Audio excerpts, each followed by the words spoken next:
Fala galera, tudo bem? Professor Elber de Direito, de Legislação do WM Concurso, sejam todos muito bem-vindos.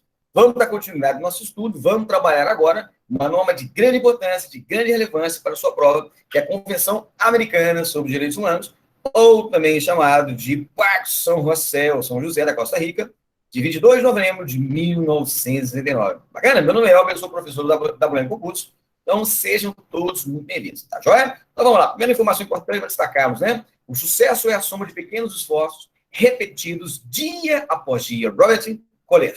Então, o sucesso é a soma de pequenos esforços repetidos, ou seja, nós chamamos de práticas reiteradas. Professor, tem como chegar ao sucesso se eu não plantar, se eu não adubar, se eu não regar para a colheita? Não, meu amigo, não.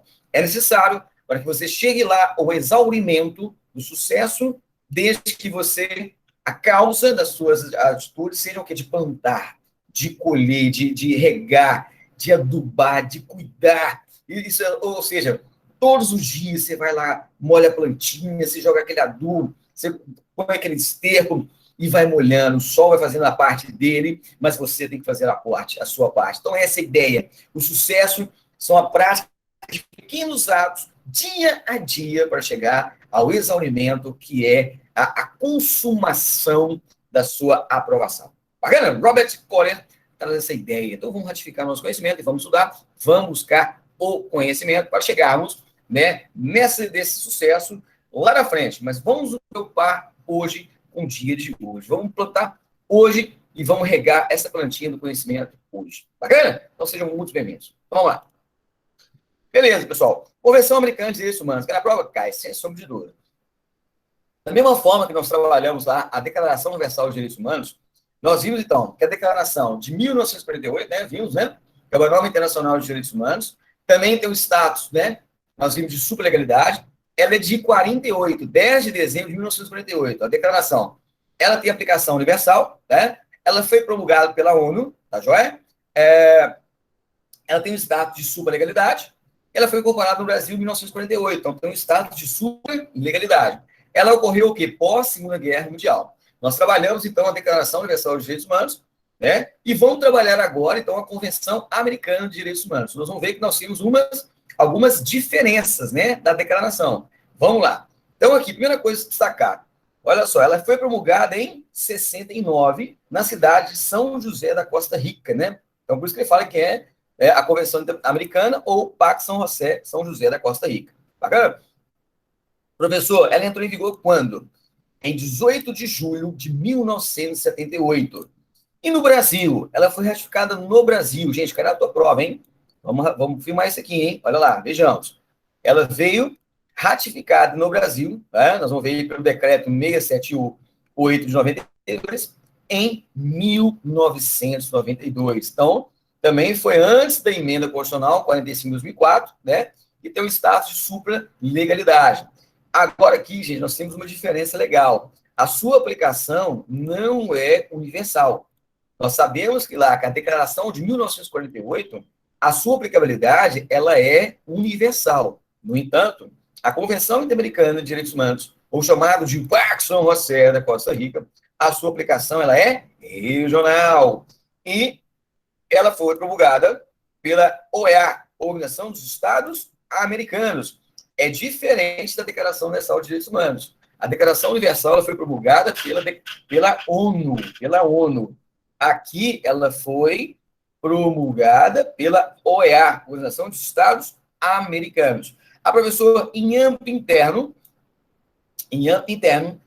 ela entrou em ratificada, ela foi ratificada, incorporado em âmbito interno, pelo decreto 678 de 1992.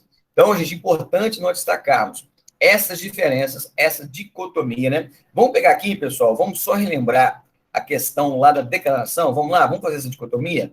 Olha aí, ó, vamos trazer isso aqui, ó. Olha lá, a Declaração Universal dos Direitos Humanos, documento da ONU, aplicação universal, tá joia? Promulgada dia 10 de dezembro de 1948, pós-Segunda Guerra Mundial, né? Nós vimos?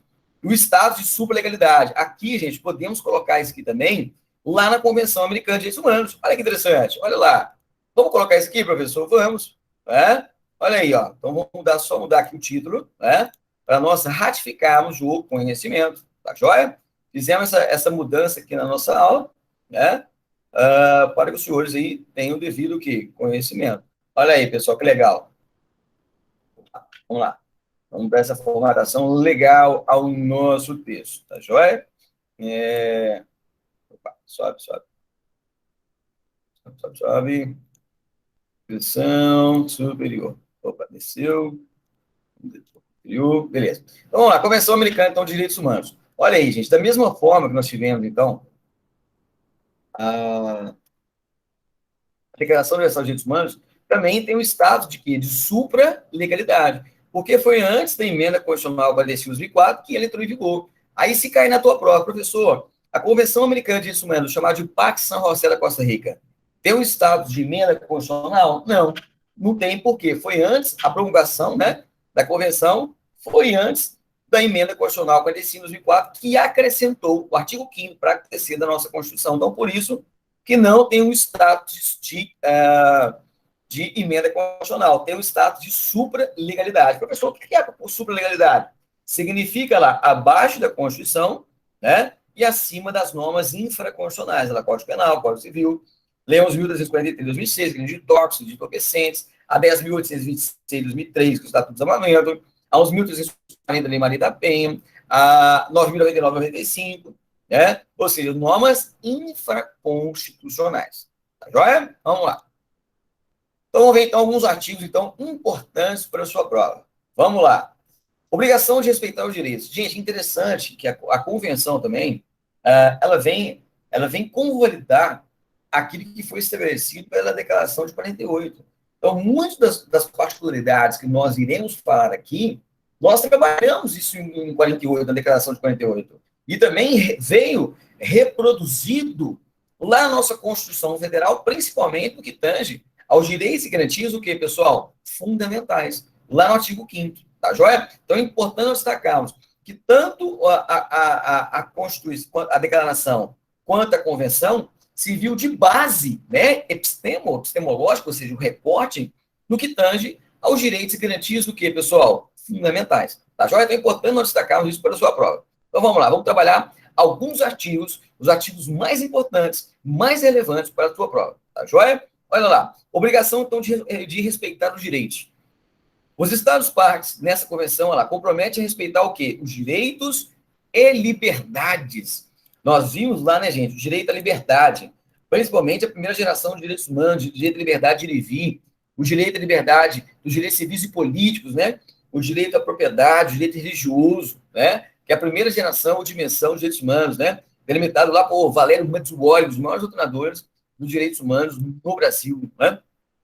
Então, direitos e liberdades, nela reconhecidos, ela garantia lá o livre e pleno exercício de toda pessoa que esteja sujeita à sua jurisdição. Olha aqui, pessoal, olha aqui o ponto principal para a tua prova, hein? Sem discriminação, sem asepsia, sem segregação. O ordenamento, ele tem que gerar inclusão social, ele tem que gerar equidade, naquela ideia lá de Aristóteles, tratar os iguais de maneira igual. E os desiguais é medida na conformidade da sua desigualdade, na máxima de Aristóteles. Então, no caso, sem discriminação. Discriminação de quê, professor? Raça, cor, sexo, idioma, religião, opiniões políticas ou qualquer outra natureza, origem nacional, social, econômica, posição econômica, nascimento ou qualquer condição social. Então, gente, não há que se fazer distinção. Nós temos que respeitar a dignidade do ser humano, né? Aquela dignidade está prevista no artigo 1º, inciso 3º da nossa Constituição Federal, que nós chamamos de Fundamentos da República Federativa do Brasil. Tá joia? Vamos lá. Então, voltando. Então, no caso em tela, a Convenção Americana, ela busca, então, inclusive, garantir, né? E outra coisa, pessoal, quando a declaração ela fala Estados partes nessa convenção, a sua aplicabilidade nas Américas, e quando eu falo Estado parte, quer dizer países, tá joia? Quer dizer países, né? Quer dizer países. Quando eu falo Estado, nem os 26 estados, mas Brasília, não, o DF, não. Quando eu falo Estados, aqui a convenção, ela se refere né, a países, tá joia? Dentro da América, tá? Dentro da América. Então, por causa disso, a sua aplicação ela é regional, não universal, tá joia? Para os efeitos dessa convenção, pessoa é todo ser humano, né, gente? Garantidor de direitos, o quê? Fundamentais, tá joia? Vamos lá, direito à vida, do artigo 4º.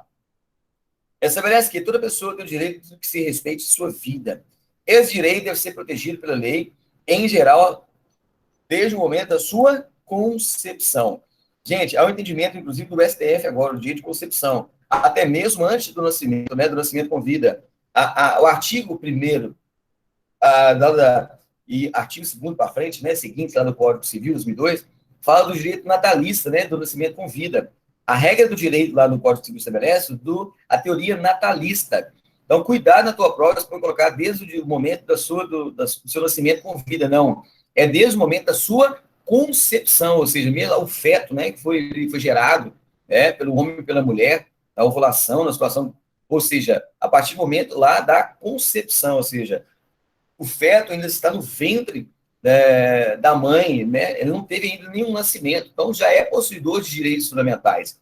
E a gente sabe muito bem que o Supremo Tribunal Federal tem adotado, inclusive, essa teoria, grande parte, né? Inclusive a doutrina majoritária tem se posicionado um pouco da situação da concepção, principalmente no que tange aos direitos de personalidade, por exemplo, o direito lá aos alimentos, né, provisórios. Por exemplo, uma gestante, né, e o seu filho no ventre tem direito já à pensão alimentícia, no caso dela, os direitos aos alimentos provisórios, justamente na garantia da dignidade humana. Então, cuidado, que lá na tua prova eles põem desde o momento do nascimento com vida, a teoria natalista, não. Aqui é no momento da concepção, ou seja, a ideia aqui é a ideia concepcionalista ou concepcionista, né? A teoria, tá joia? Ninguém pode ser privado da sua vida arbitrariamente. Nós trabalhamos muito bem isso aqui, lá na Declaração Universal de Direitos Humanos, e também nós temos certa previsibilidade do artigo 5º da nossa Constituição, que trata que nós temos que respeitar o direito à vida. Mas, em algum momento, o próprio ordenamento jurídico me prescreve, né, às vezes, retirar uma vida da pessoa na garantia da própria vida. Por exemplo, no caso de uma guerra declarada, por força do artigo 84, inciso 19 da nossa Constituição, ou também artigo 23, 25 do Código Penal, combinado 42, 44 do Código Penal Militar, nós chamamos isso de excludente de ilicitude, chamado de legítimo, que é, amigos, legítima defesa. Então, no caso em tela, pode ser privado, sim, uma pessoa de sua vida, mas não de maneira arbitrária. Professor, o que é arbitrário? Arbitrário significa ilegal, né? Significa ilícito, ou significa antijurídico, né? Antijuridicidade daquela conduta. Tá joia? Vamos lá. Questão de prova, hein? Vamos dar um destaque nisso aqui. Pode ser uma boa questão, hein? Isso aqui é algo muito importante que pode ser uma boa questão na tua prova. Vamos ficar atentos, hein? Olha lá. Nos países que não houverem abolido a pena de morte, ou seja, naqueles países que já têm a pena de morte, essa pena de morte só pode ser imposta pelos delitos o quê? Mais graves. Olha aí, pessoal. Então, não pode ser em delitos pequenos, mais simples, né? Aqueles crimes, por exemplo, às vezes sem violência ou grave ameaça. Não. Somente para aqueles delitos mais graves. E, olha que interessante, em cumprimento de sentença final de tribunal. Professor, o que é sentença final de tribunal? É aquela que transitou em julgado, é aquela que não tem mais recurso, aquela que é uma sentença irrecorrível, aquela que é uma sentença irrecorrível, tá joia? Então é importante nós destacarmos isso aí para a sua prova, tá joia?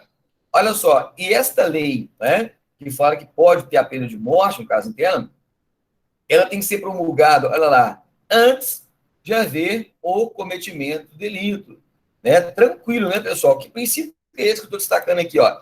Promulgado antes de haver o delito ser cometido, né? Ou seja, tribunal competente, em conformidade com a lei que estabeleça a pena, né? Promulgada antes de haver o delito ter sido cometido. Que princípio eu estou destacando aqui, professor? O princípio da anterioridade legal.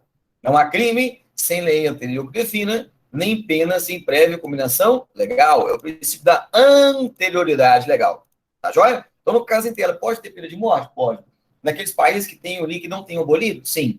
Mas quais crimes, professor? Aqueles delitos mais graves, tá joia? Aqui a norma não colocou quais são eles, o rol, né, dos delitos mais graves. Deu um caráter genérico, abstrato, erga omnes, tá joia? Então, pelos delitos mais graves, em cumprimento de sentença final, ou seja, transitado em julgado. Cuidado, amigos.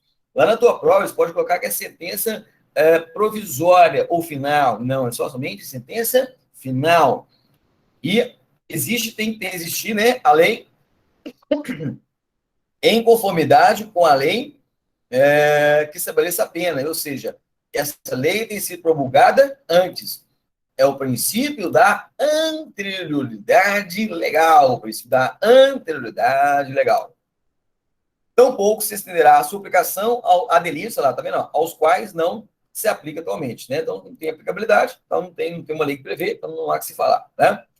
Olha a questão de prova, pessoal. Vamos dar esse destaque aqui, hein? Vamos dar destaque. Olha aí, professor. Isso é importante demais para a tua prova. Isso é demais. Olha lá, meus irmãos. Não se pode restabelecer a pena de morte nos estados que haja abolido. Vamos dar um exemplo, por exemplo. Vamos dar um exemplo, por exemplo. Mas foi ótimo. Tem redundância, pleonasmo. Não se pode estabelecer a pena de morte nos estados que haja abolido. Exemplo. O Chile, depois da ditadura Pinochet, aboliu, por exemplo, a pena de morte. Aí agora, depois do Estado Democrático Chileno, quer voltar novamente a ter pena de morte. Conforme a Convenção, pode? Não. Né? Então, aquele Estado, aquele país que aboliu a pena de morte, depois pode restabelecer essa pena de morte? Não, não pode. Trata de um retrocesso, né? Retrocesso que tange direitos e garantias fundamentais. Então, é um entendimento da norma, né? Então, se aquele país aboliu, não pode restabelecer no novo governo, né? Não pode estabelecer, é o que prevê a norma, tá joia? Gente, questão de prova, eu vou até separar isso aqui, ó. Vai ficar mais didático esse ponto aqui, ó. Vou até fazer essa separação, porque isso aqui é uma boa questão de prova. Vamos dar esse destaque aqui, né? Esse ponto próximo aqui, ó. Esse ponto 4, este aqui, é uma boa questão de prova. Então, tem que ficar atento a isso aqui, gente. Tem que ficar atento a isso aqui. Olha aí, pessoal. Em nenhum, tá joia? Caso pode a pena de morte ser aplicada a delitos políticos, a delitos ideológicos. Nós temos aí, igual no Brasil, o Estado democrático republicano, aonde que lá no seu fundamento, artigo 1º, inciso 5º, dada do pluralismo político. Nenhum caso pode ter pena de morte no caso de questões políticas e ideológicas. Então, vamos destacar isso para a tua prova, meu irmão. Fica atento. Vamos ficar atento e não pode ter pena de morte, né, em delitos políticos, nem por delitos comuns conexos com delitos políticos. Professor, que conexão é essa? Dê-me um exemplo. É claro, meu irmão, vamos dar um exemplo. Eu tenho, por exemplo, o homicídio. O homicídio relacionado às questões ideológicas, questões políticas, que tem uma relação com viés político ideológico. Professor, então, no caso desse homicídio, há que se ter a devida possibilidade de pena de morte? Não, porque existe uma conexão. De a prática, por exemplo, de um assalto, de uma subtração de coisa bem imóvel alheia, com violência, por ameaça, o roubo, né? Nós temos aí uma subtração sem violência, o furto. Nós temos aí, por exemplo, a conjunção carnal e o ato libidinoso, mas tem umas situações, questões relacionadas a questões ideológicas, ou seja, estupro, né? Não tem pena de morte, porque tem a conotação política e ideológica, não há que se falar, em questões de possibilidade de pena de morte, tá joia? Então, isso aqui, gente, é uma questão boa que pode vir na sua prova, então tem que ficar atento aí. Vamos lá. Essa também aqui é um bom destaque que pode aí ser uma boa questão. Olha lá. Não se pode impor a pena de morte à pessoa que, no momento da perpetração do delito, olha lá, pessoal, for menor de 18. Cuidado, meus irmãos. Não pode ter pena de morte, não se imporá pena de morte. No caso, é menor de 18. Gente, cuidado. Lá na tua prova, que eles podem te cobrar aqui? Eles podem colocar menor de 16, né? Porque nós temos aí a regra do Código Civil que estabelece o absolutamente incapaz no Código Civil. Né? Então, no caso em tela, o absolutamente capaz no Código Civil é aquele menor de 16 anos. O absolutamente capaz. Nós tivemos essa alteração pela Lei 13.145 de 2015, que é o Estatuto da Pessoa com Deficiência. Né? Então, no caso em tela, não há que se falar em pena de morte a menor de 18. Na tua prova, eles vão colocar 16 para te confundir, ou colocar 14, questão do estudo vulnerável. Então, pode confundir aí, então tem que ficar atento. Tá? Foi menor de 18.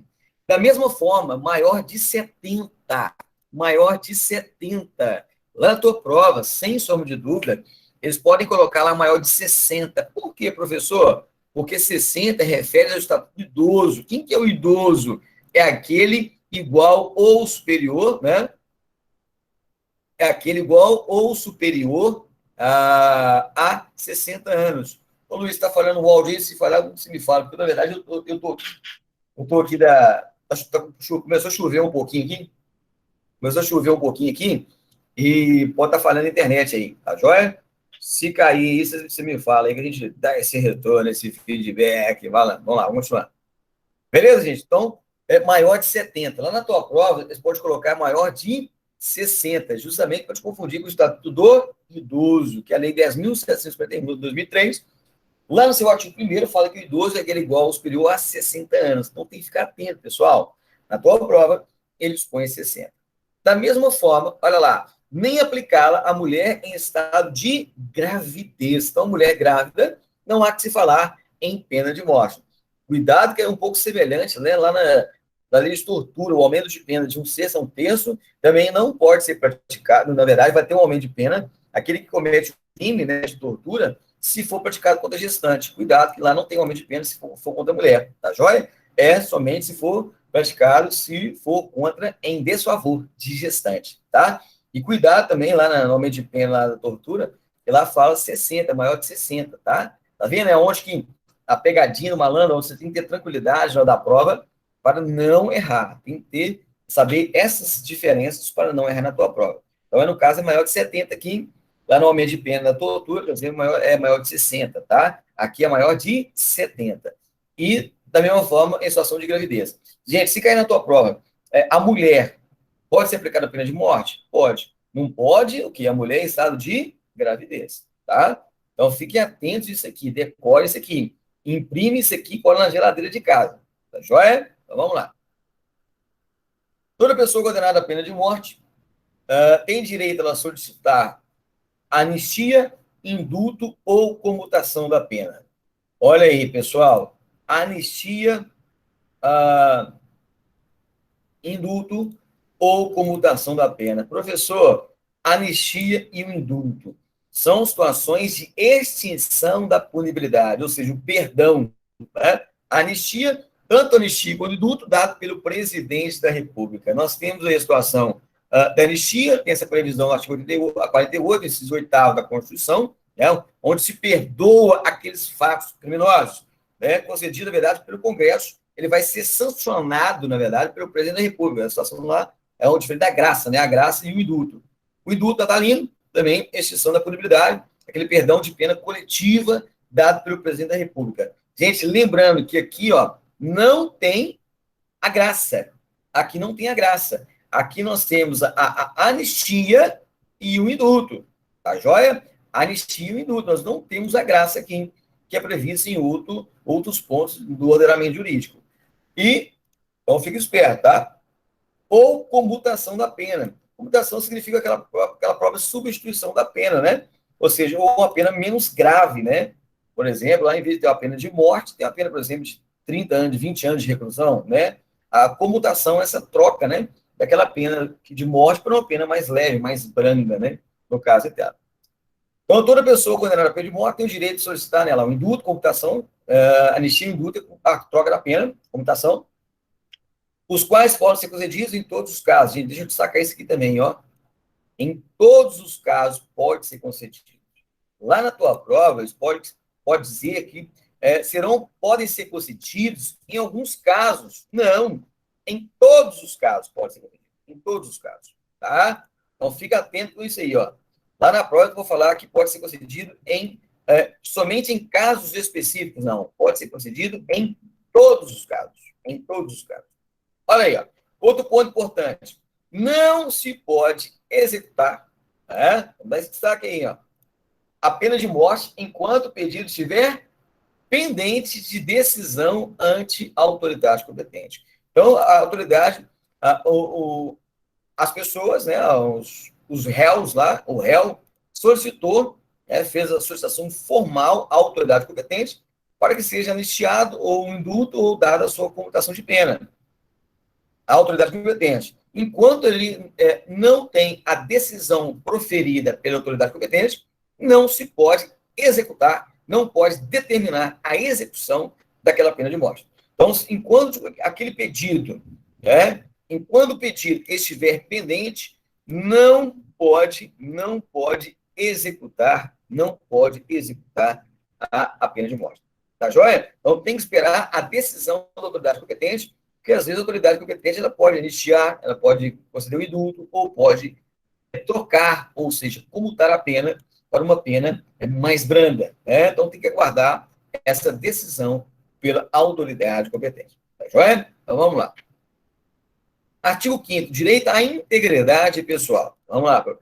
Toda pessoa tem o direito de que se respeite a sua integridade física, psíquica e moral. Inclusive, nós trabalhamos, nós temos a lei de tortura, no Estado Democrático e Republicano Brasileiro, aquele constrangimento físico, mental, com utilização de violência e ameaça, com a finalidade de obter uma informação, declaração, confissão, as questões raciais ou religiosas, ou seja, não há que se ter a tortura. É o que estabelece aqui o item 2.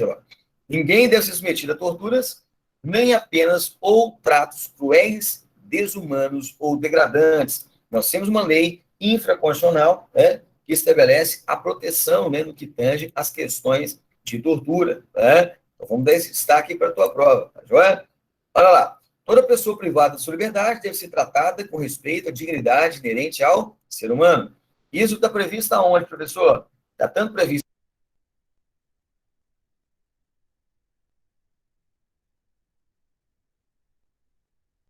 Sargento, ficou mudo. Tá mudo. Ih, cara. Beleza, voltou, acho que voltou.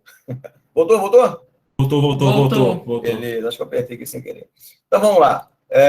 Voltando, então, ao raciocínio. Aonde está previsto ser garantido os direitos fundamentais do preso? Está previsto aonde? Tanto na Declaração Universal dos Direitos Humanos, na LEP, na Lei 7210 de 1984, que é a Lei de Execução Penal, está previsto também nas normas internacionais de direitos humanos, regras de Mandela e demais outras normas internacionais. Deixa eu ver aqui, um aluno até perguntou aqui, né? A mulher grávida pode se impor, mas não podendo se aplicar, a mulher grávida poderá se impor, mas não podendo se aplicar, na verdade, Yuri, não se pode aplicar e nem se impor, Se ela estiver na situação grave, não há pena de morte, tá joia? Essa é a ideia. A pena não pode passar da pessoa do delinquente, gente. É o princípio da individualização da conduta. Individualização da pena. No caso em tela, não há que se falar, em passar da pessoa do delinquente. Tanto que nós já falamos, em sala de aula, até discutir isso aqui com os alunos, a questão do ECA. Nós iremos ver isso, na próxima aula aí, na Lei 80, 69, 90, que o Estatuto da Criança e Adolescente fala, por exemplo, o adolescente que comete um ato infracional, a ele cabe a medida socioeducativa, a reparação de dano. Cai muito em prova. Pergunta, professor, quem tem reparado o dano praticado pelo adolescente? Ele ou os pais? Ele. O próprio adolescente, ele tem a obrigatoriedade de reparar o dano. Tem situações excepcionais, vai ser dada outra medida se não tiver condições. Tá joia? Beleza? Então, pessoal, no caso em tela, não há que se falar as questões de aplicabilidade, no caso de pessoas além do delinquente. Até no próprio Estatuto da Criança e Adolescente, tá? Pessoal, só um minutinho.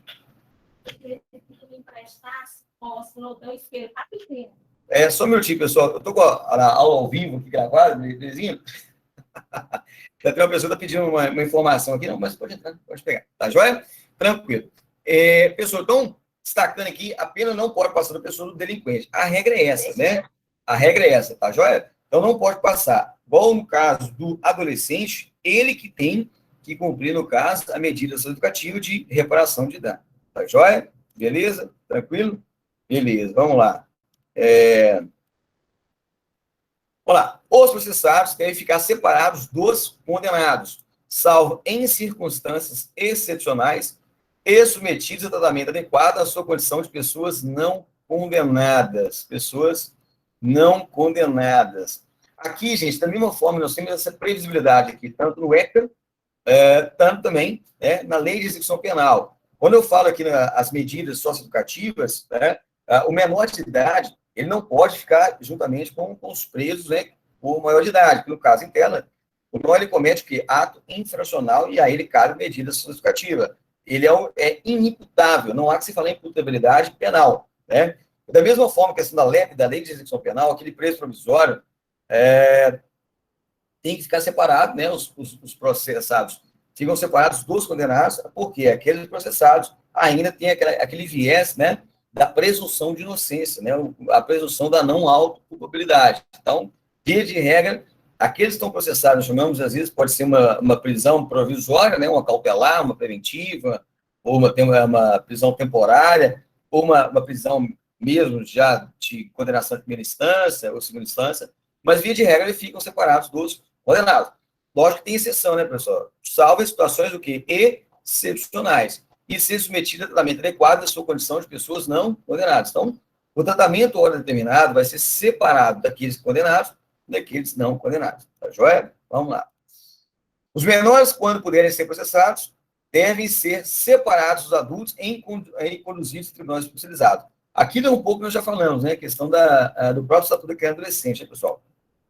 Que tem que ser, no caso, não comete crime, comete ato infracional, os menores, e eles são julgados na justiça comum normal, eles são julgados no juizado da infância e da juventude.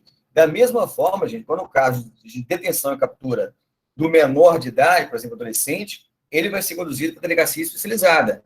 Nós iremos trabalhar isso no ECA, exceto só no caso se não tiver delegacia especializada. A professora, no interior, o adolescente cometeu um ato infracional, não tem uma delegacia especializada. Aonde que ele vai ser conduzido?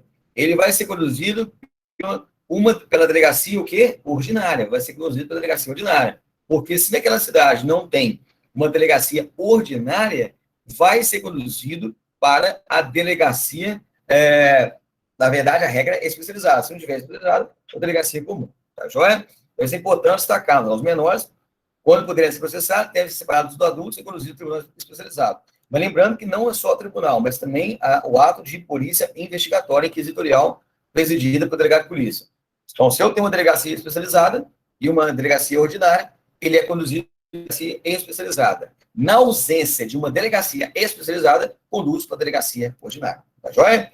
E lembrando, gente, que o adolescente, ele não pode ser colocado em compartimento fechado de viatura, exceto as questões, se trouxer risco à integridade dele, a do agente da lei e o risco de fuga, Lembrando que tem que ser respeitada a sua dignidade humana. Lembrando que a criança, no caso dela, é medidas protetivas. Crianças não têm medidas socioeducativas, somente medidas protetivas previstas no ECA. Encaminhamento dos pais responsáveis ou conselho tutelar. Bacana? Nós vamos encaminhar, nós vamos trabalhar isso bem no Estatuto da Criança e do Adolescente. Tá joia?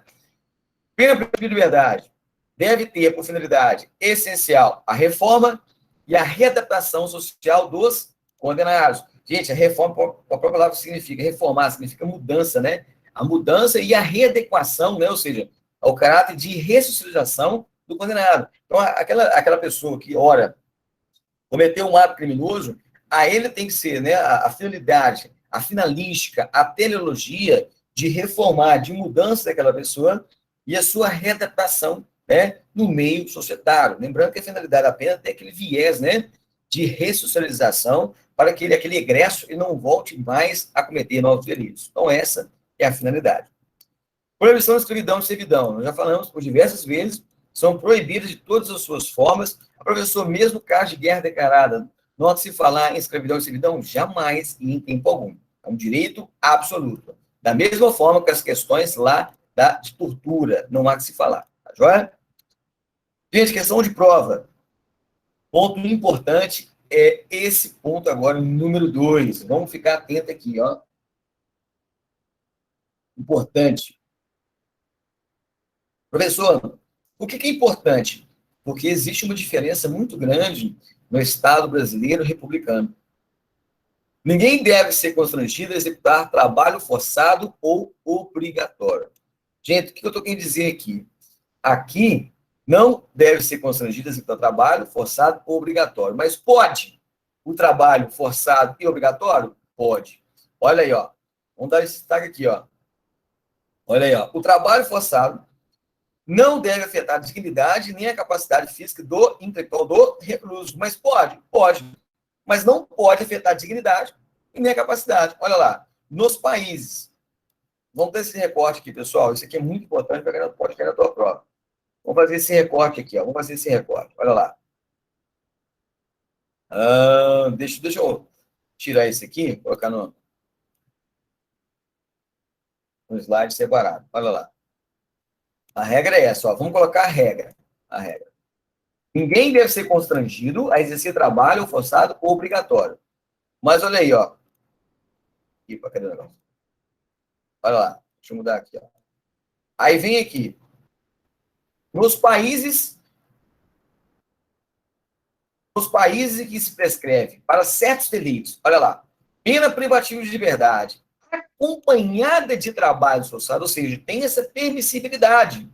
Ou seja, a própria Convenção Americana já estabeleceu que há essa permissibilidade.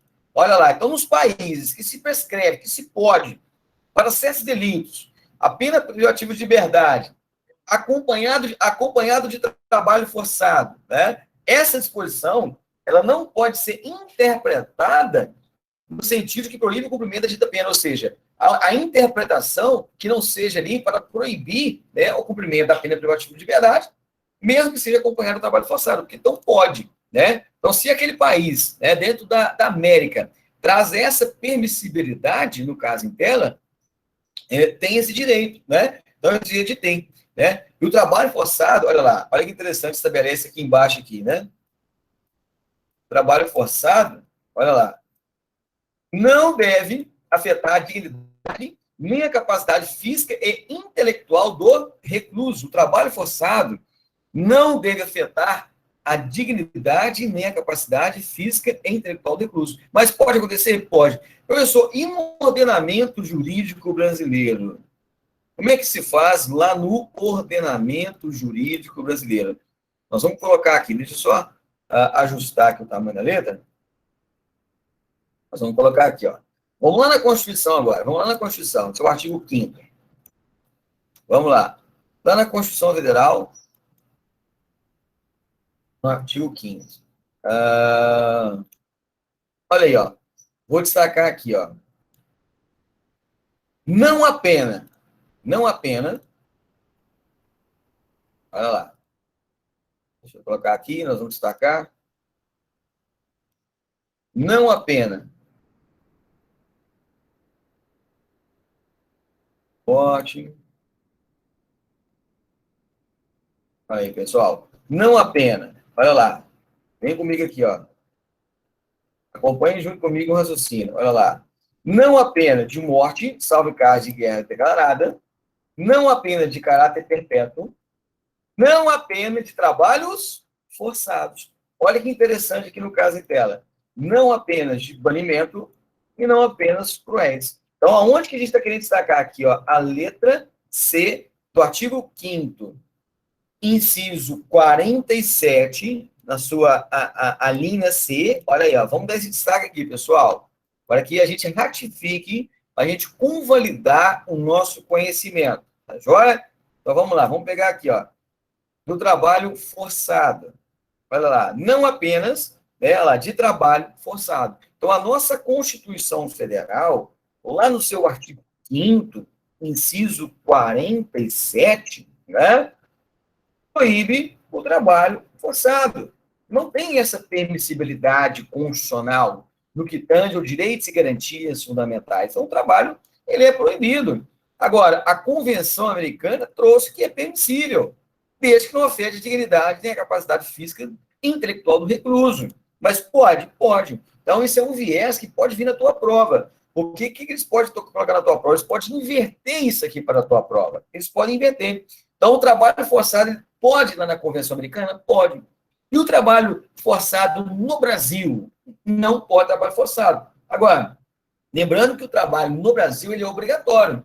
Está previsto na LEP, na Lei de Execução Penal. Não está previsto na Constituição, professor. Não está. Eu não achei. Pois é. Está previsto na Lei 72, 10 de 84, na Lei de Execução Penal. A Lei de Execução Penal fala que o trabalho é obrigatório.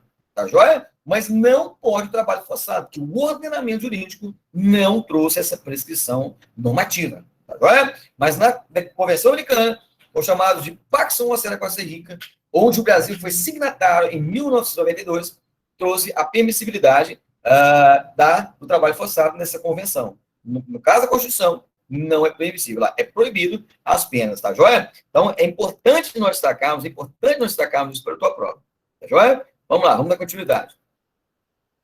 Agora, olha que interessante também, isso aqui também é uma dicotomia no que tange às questões brasileiras, né? As questões do Estado Democrático Brasileiro. Olha lá, não constitui trabalhos forçados ou obrigatórios, né? Olha lá, para os efeitos desse artigo. Olha que interessante, pessoal. Quando a gente fala que o trabalho no Brasil, algumas situações, ele é obrigatório, na Convenção fala, ao contrário, que não constitui o trabalho nem forçado nem obrigatório. Por exemplo, na LEP, na Lei de Execução Penal, fala que o trabalho ao preso, aquele que está em situações reclusos, né, no sistema prisional, o trabalho é obrigatório. Aí vem aqui ao contrário, olha lá. Não constitui trabalho forçado obrigatório para os efeitos desse artigo. Os trabalhos ou serviços normalmente exigidos de pessoa reclusa em cumprimento de sentença. Olha que interessante aqui, gente, no caso em tela. Aqui no caso em tela, nós sabemos, por força da Lei de Execução Penal, o trabalho é obrigatório. Aqui a Convenção Americana fala que o trabalho ou serviço normalmente exigidos de pessoa reclusa não é considerado obrigatório ou forçado. Olha que interessante, isso aqui também é um ponto que pode vir na tua prova, porque a gente sabe que o ordenamento jurídico, o trabalho do preso ele é obrigatório, por força da LEP, Lei 72, 10 de 84. Agora, a Convenção Americana fala que o trabalho forçado é permitido. E fala que o forçado obrigatório, aqueles exigidos de preso, não é obrigatório nem forçado. No Brasil, ele é o quê? Obrigatório. Então, olha aí onde que pode cair na tua prova. Conforme a convenção, o trabalho do preso, do recluso, é obrigatório? Não. No Brasil, é obrigatório. Tá na LEP. Tá joia? E vamos ver daqui a pouco mais duas situações que podem vir na sua prova. Deixa eu dando continuidade aqui nesse raciocínio. Olha lá. Tais trabalhos ou serviços devem ser executados sob vigilância e controlados pelas autoridades públicas. Né? Nós temos aí os presos controlados pelos policiais penais, o sistema prisional. Nós tivemos uma reforma aí, né? No artigo 144, que introduziu a emenda constitucional 104 de 2019, que introduziu no rol dos órgãos de segurança pública chamados de polícias penais. Tá? No artigo 144. Trouxe as questões que a vigilância são feitas pela autoridade pública. Agora, existe uma dicotomia aí também, uma pegadinha de prova. Olha lá. Públicas e os indivíduos que o executarem não devem ser postos à disposição de particulares, companhias ou pessoas jurídicas de direito privado, ou seja, somente autoridades públicas. No Brasil também é um pouco diferente. No Brasil a tendência é ser totalmente contrário.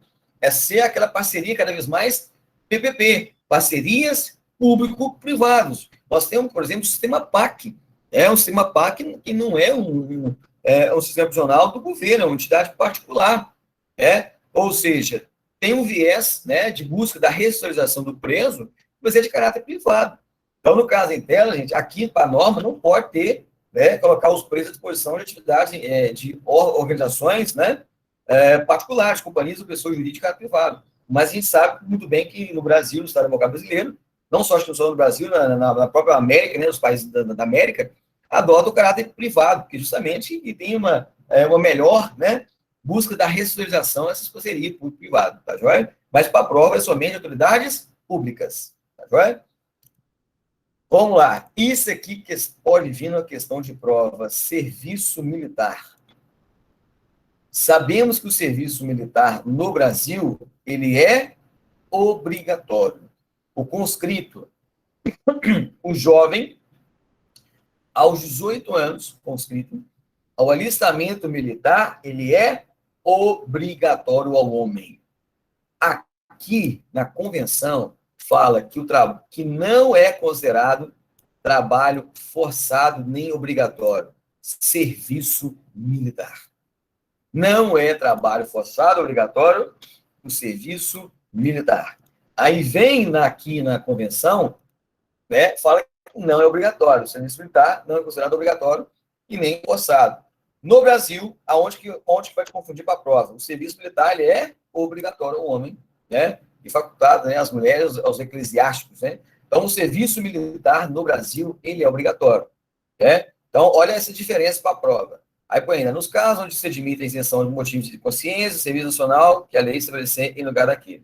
Então, a gente sabe muito bem que o serviço militar no Brasil ele é obrigatório. Por força da convenção, ele não é considerado obrigatório, ou seja, é o contrário. Então, tem que ficar atento a isso aí. Situações de perigo de calamidade. Aquelas situações que o serviço imposto, né, de perigo de calamidade, é obrigatório, forçado? Também não. No Brasil, nós temos situações, por exemplo, os militares da reserva, né, tanto das Forças Armadas, Marinha Exército Aeronáutica, e as forças dos estados, né, das polícias militares, corpos de bombeiros militares dos estados e do Distrito Federal, se tiver uma situação de perigo ou calamidade, né, ou seja, uma guerra civil, bem-estar, que afeta o bem-estar da comunidade, pode ser imposto para que eles voltem, né, outorgamente, né, ou seja, imposto pela autoridade competente. Aqui, ó, na convenção, também é considerado que não é obrigatório e não é forçado. A gente sabe muito bem que se houver uma necessidade, no Brasil, no Estado democrático, volta, sim, de maneira obrigatória para realizar aquela atividade, se tiver um perigo ou calamidade pública no Estado democrático republicano brasileiro. Outro ponto também que é contrário no Brasil, obrigações cívicas. Obrigações cívicas no Brasil também é obrigatório. Por exemplo, nós chamamos de cargos honoríficos, né? Por exemplo, cargos de honra, jurado. Se você for jurado, né, trabalhar como jurado, é obrigatório você vir, né, participar. Mesário, você é mesário lá nas eleições, na elegibilidade eleitoral, quando está exercendo lá, né, na época das eleições, você é convocado como mesário. Você é obrigado a ir, né? Então, obrigações cívicas. Então, você tem a obrigatoriedade.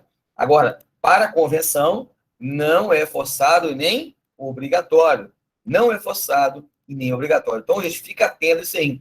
Pode ser uma boa questão na tua prova, justamente que traz um caráter diferente da nossa Constituição, das nossas normas infraconstitucionais. Tá joia? Então, vamos lá. Vamos buscar o conhecimento aí.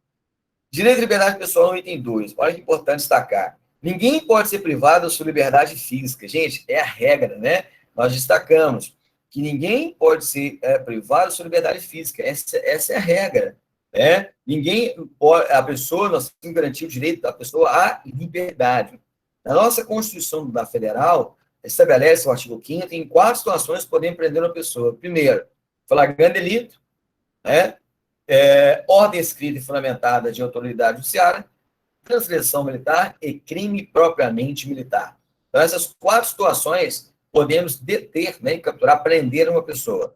Flagrante delito, ordem escrita e fundamentada de autoridade judiciária, transgressão militar e crime propriamente militar. Então, no caso em tela, pode realizar esses atos, né? No caso em tela. Agora, no caso, a regra é a liberdade. A liberdade que foi consagrada lá na primeira geração ou dimensão de direitos humanos, né?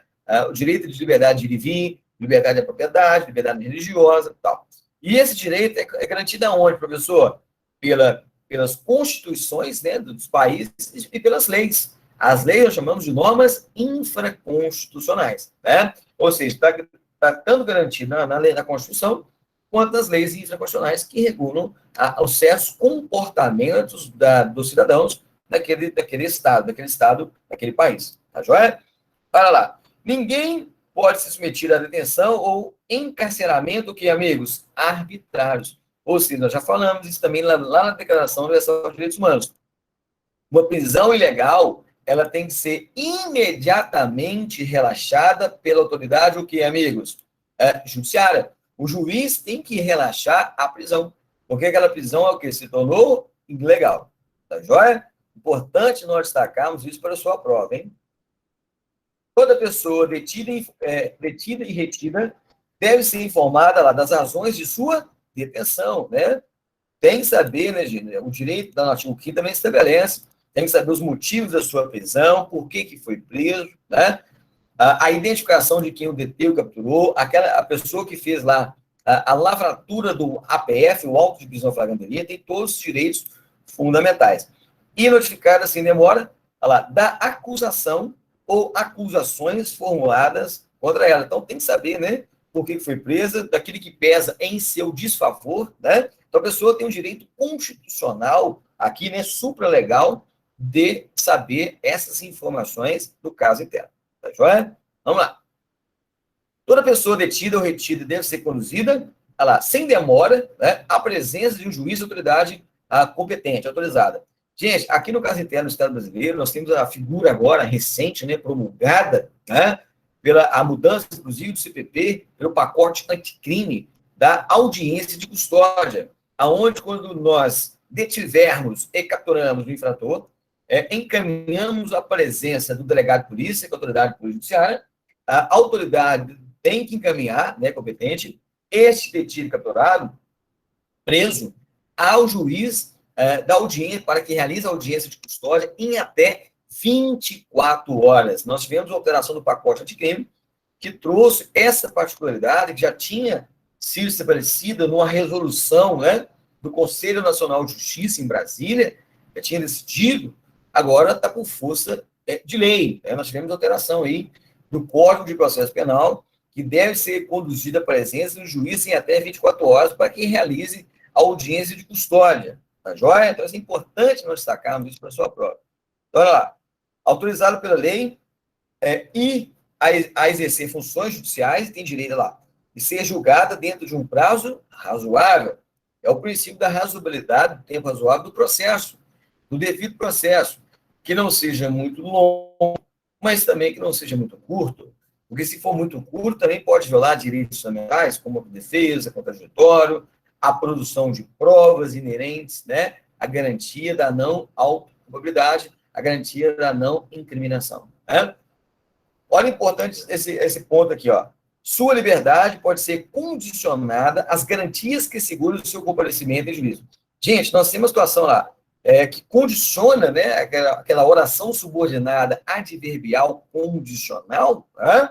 A liberdade pode ser condicionada, a liberdade da pessoa, às garantias que seguram o seu comparecimento em juízo. Né? Por exemplo, nós temos a situação da Lei 9.099, 95, nós iremos ver, que, no caso, a prática de crimes, de infrações penais, cuja pena máxima não seja superior a 2 anos, por exemplo, porte para uso, do artigo 28 da Lei 11.353 de 2006, por exemplo, lei de tóxicos, lei de entorpecentes, que é o crime de drogas, o portar para consumo pessoal, ali no caso interno, a lavratura do TCO pode ser condicionada, ou seja, a liberdade, ele pode liberá-lo, né, desde que ele assuma o compromisso de comparecimento em juízo. Olha que interessante, por que eu destaquei ele ali? Justamente essa figura aí dos crimes, né, de menor potencial ofensivo, cuja pena máxima não seja superior a 2 anos. Vamos ver isso na lei 9.099, 95. Por exemplo, lá, ó, lavra o TCO, o termo circunstancial de ocorrência, libera o cidadão infrator no momento da detenção e captura, ele assina o termo para que ele compareça, né? Ou seja, a liberdade fica condicionada, assegurando o seu comparecimento em juízo. É o que acontece no GCRIM, Juizado Especial Criminal.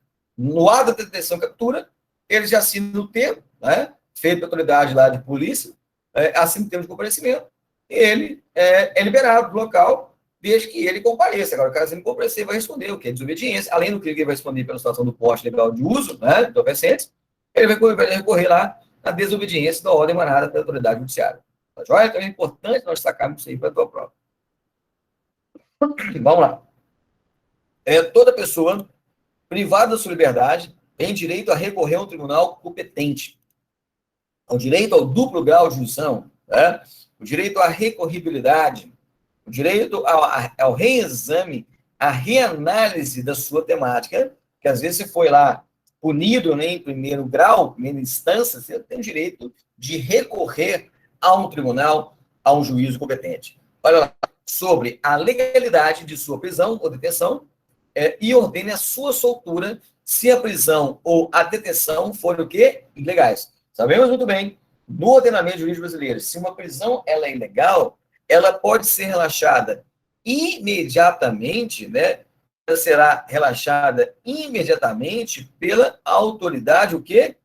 Judiciária. Ela deverá, né, ser relaxada imediatamente pela autoridade judiciária.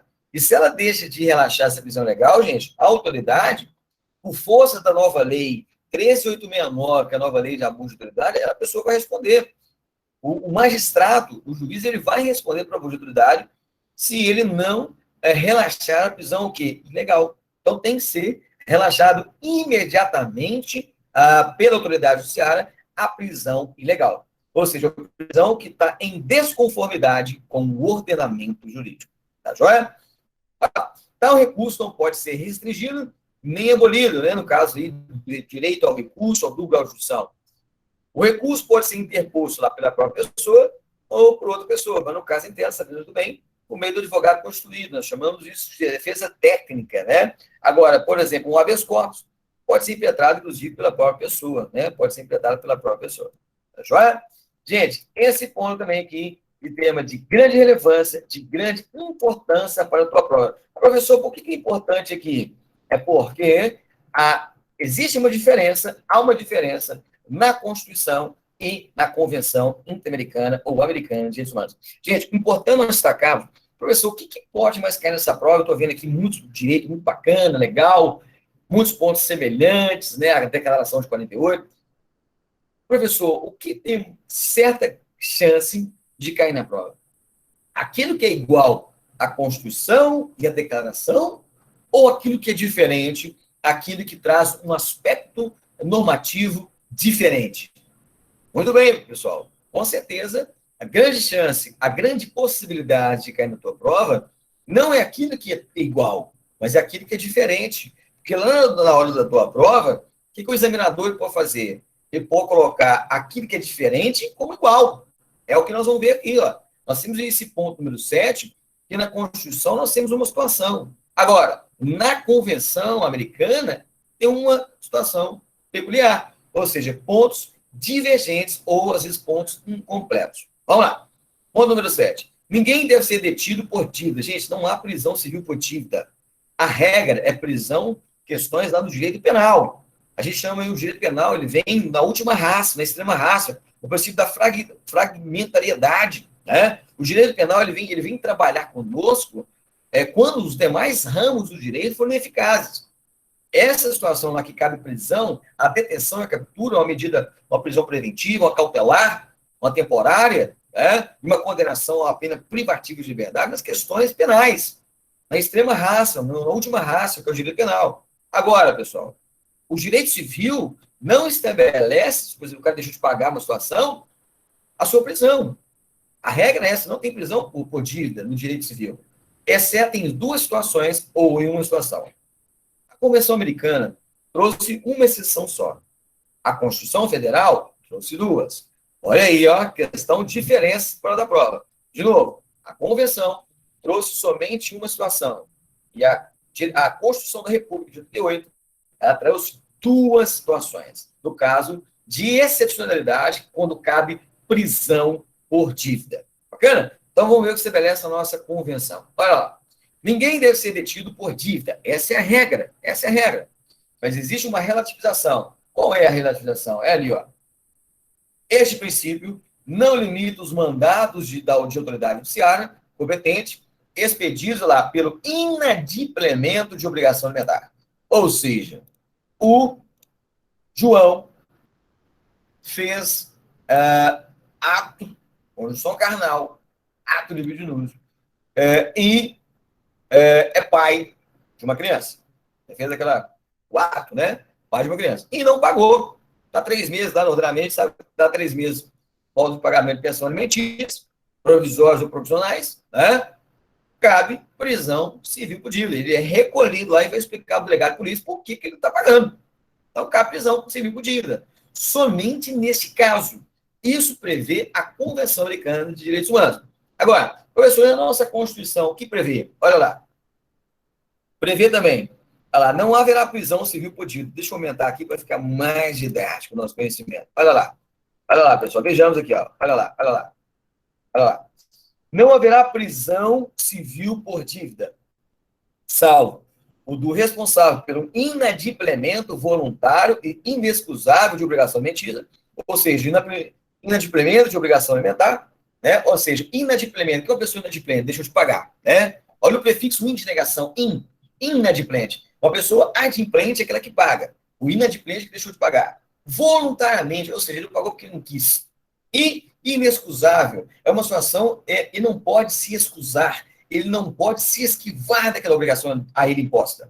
É uma determinação legal, ele tem uma obrigação de realizar o ato. Ele não pode se excusar, se esquivar daquele ato. É dele, é obrigação dele realizá-lo. De obrigação alimentícia. Então, até esse ponto, está certo, está igualzinho lá no artigo, lá no ponto 7º, né, da Convenção sobre o Direito da Pessoa, Americana de Direitos Humanos. Está semelhante lá. Agora, nós temos uma figura na Constituição chamada de depositário infiel. Nós temos uma figura chamada de depositário infiel. Essa figura do depositário infiel, gente, não tem na Convenção Americana de Direitos Humanos. Não tem. Ah, professor, então no caso inteiro, a nossa Constituição tem a prisão para o depositário infiel? Sim. Nesse caso, depositário infiel é um entendimento, por exemplo, o magistrado, ele coloca um terceiro particular para tomar conta de um bem, né? Tomar conta de um bem até que, por exemplo, um litígio, um conflito, uma contenda em particular se resolva. E o que a pessoa ela faz? Ela faz uma deteriorização desse bem, ou danifica, né? Destrói, por exemplo, esse bem que foi depositado pela autoridade judiciária, pelo juiz, em nome dessa pessoa. Ou seja, ele foi infiel, ele não foi fiel. O juiz o nomeou como depositário daquele bem. E ele foi infiel. Por exemplo, o bem foi deteriorado, o bem foi destruído. Então, esse depositário, ele foi infiel. Cabe prisão civil por dívida do depositário infiel? Cabe. Se for conforme a Constituição, cabe. Se for conforme a convenção, não cabe. Então, o que eles podem fazer na tua prova, meus irmãos? Eles podem inverter. Falar que na Convenção Americana cabe prisão para depositário infiel e, conforme a Constituição, não cabe. Ao contrário, na Constituição cabe e na Convenção Americana é que não tem essa permissibilidade, não tem essa previsibilidade, na verdade. A palavra correta é a previsibilidade, ou seja, a previsão dentro do ordenamento. Gente, eu vou me abster de questões jurisprudenciais. Nós temos vários pontos que divergem, né, ao longo dos anos, acerca da possibilidade, né, de aplicação do depositário fiel no ordenamento jurídico que tange a prisão, justamente por essa dicotomia. A Constituição fala uma coisa, a Convenção Americana fala outra, mas lembrando que, no caso interno, nós temos a Constituição. E a Convenção, ela está abaixo da Constituição, né? Ou seja, está no princípio da supralegalidade. Então, muitos têm se questionado se cabe prisão civil por dívida, que estaria violando a Convenção Americana. Tem vários entendimentos, né? O último entendimento que nós chegamos, né, até então, que ficará a critério do Poder Judiciário, ou seja, do juiz de primeira instância, primeiro grau, ele aplicar.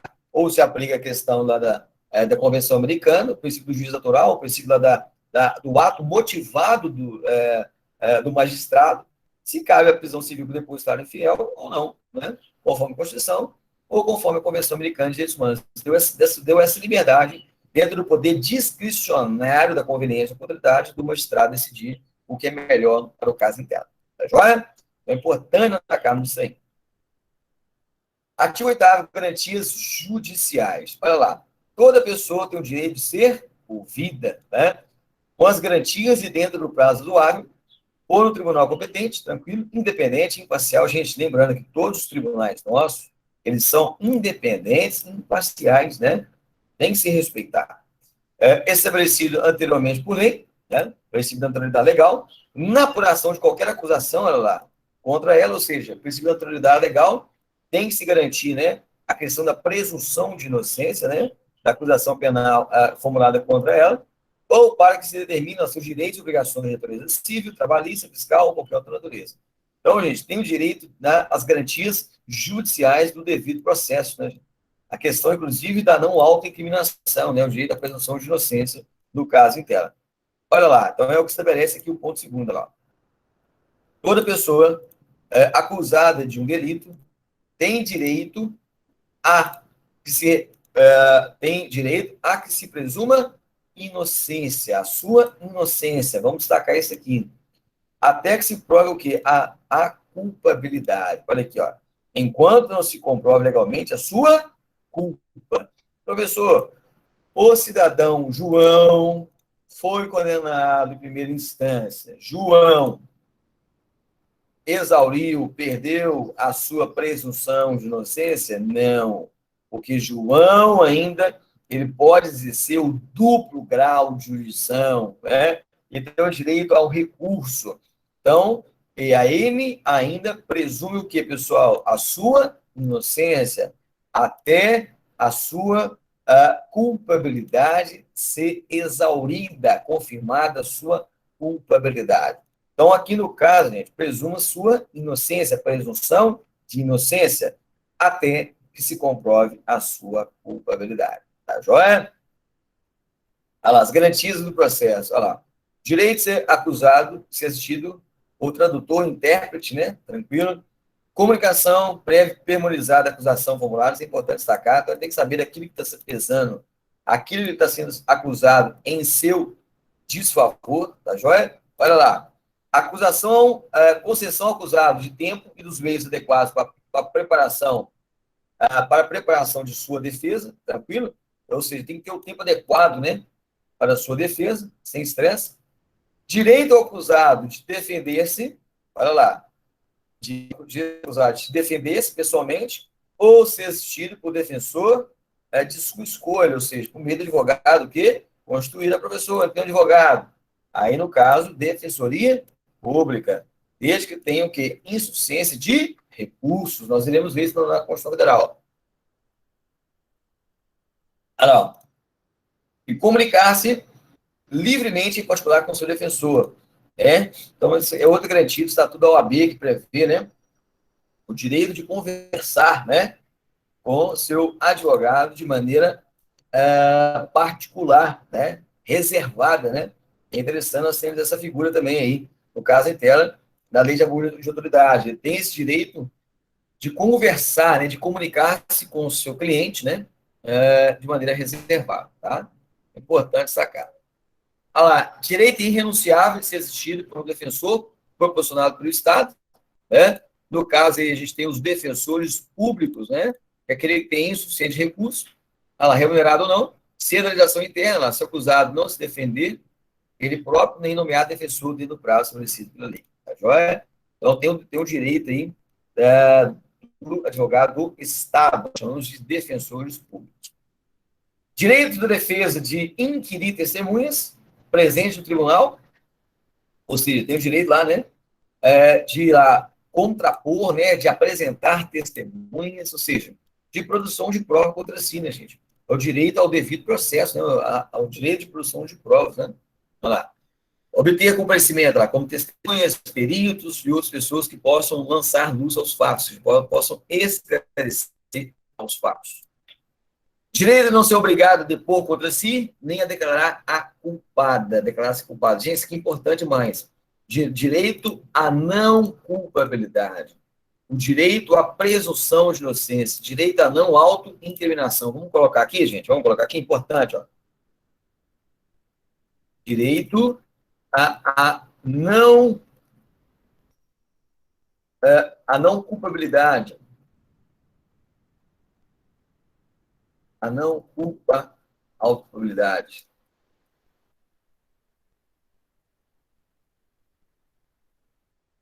É uma subespécie, gente, da presunção de inocência, né? Direito a não incriminação.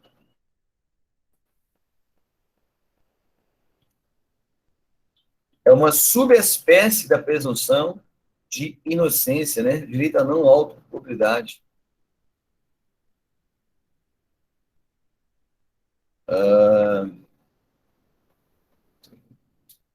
Direito a não incriminação, né? Ou seja, o direito à presunção de inocência, direito a não autoculpabilidade, direito à presunção de inocência, a não incriminação. Bacana? Então, isso é importante nós destacarmos aí. É uma subespécie da presunção de inocência. Tá joia, pessoal? E de não produção de prova contra si.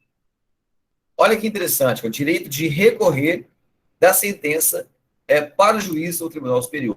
Aqui, gente, é o direito do duplo grau de jurisdição, provavelmente dito, né? É o direito ao duplo grau de jurisdição, é o direito de uma reanálise da instância superior, né? Aqui nós chamamos de duplo grau de jurisdição. Ou seja, o direito ao reexame, a reanálise daquilo que está sendo imputado em seu desfavor. E, no caso, aqui vai ser o novo juiz, vai ser o novo tribunal, vai ser uma nova pessoa que vai fazer essa análise no caso em tela. Então, o direito ao duplo grau de jurisdição. Bacana? É importante também para a prova. Vamos lá. A confissão do acusado só é válida sem a coação de nenhuma natureza. Gente, olha que nós destacamos isso aqui, já falamos, né? A pessoa pode confessar? Pode. Ela não pode confessar, ela não vai ser válida essa confissão se ela tiver sendo que coagida, constrangida, intimidada. Não pode, isso não servirá de prova. Aqui, gente, não servirá de prova para condenação se ele for constrangido, se ele for intimidado à confissão.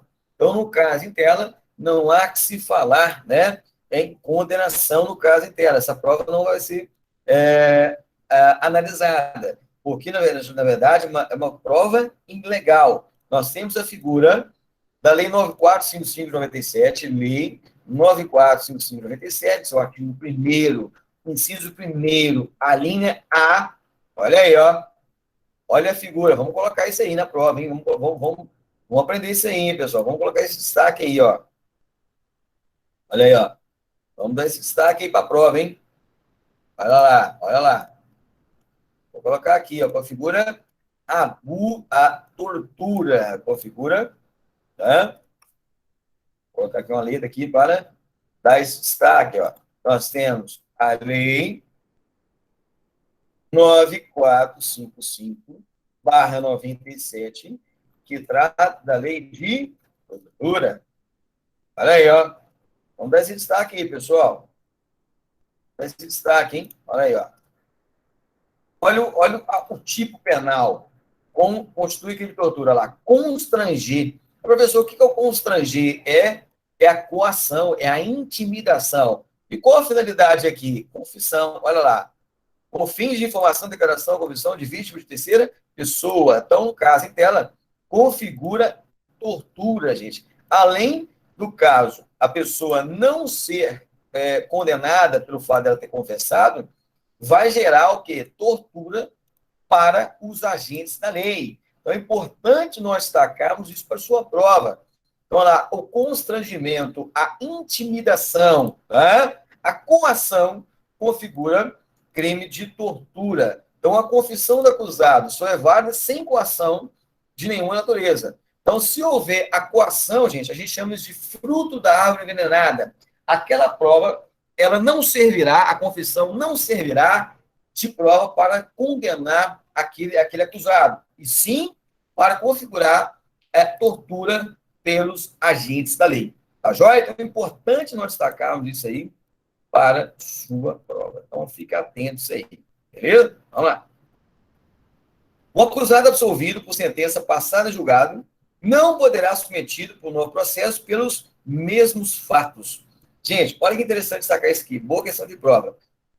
Se aquele cidadão, aquele réu, ele foi absolvido daquele julgamento, não pode ser submetido a um novo processo por aqueles mesmos fatos, né? Por quê? Porque ele já foi o quê? Absolvido. Ele já foi absolvido. Agora, olha a pegadinha do malandro. Vocês têm que ficar atentos aí. Pelos novos fatos, pelos mesmos fatos, ele não pode. Agora, professor, se surgiram novos fatos, pode ter uma condenação? Pode. Olha aí, gente, fiquem atentos. Se a pessoa foi absolvida transitou em julgado. A regra que não pode ser submetido a novo processo pelos mesmos fatos. Agora, cuidado, lá na tua prova, você pode colocar que são fatos diferentes, são fatos separados daquele fato inicial. Pode ser condenado? Pode. Pode ser submetido ao processo? Pode. Então, cuidado, pelos mesmos fatos, não pode. Agora, pelos fatos novos, pode sim. Tá joia? Então, fiquem atentos aí. Olha lá. O processo penal deve ser público. Né? A regra. Nós temos as audiências, nós falamos, né? O devido processo, ele é público.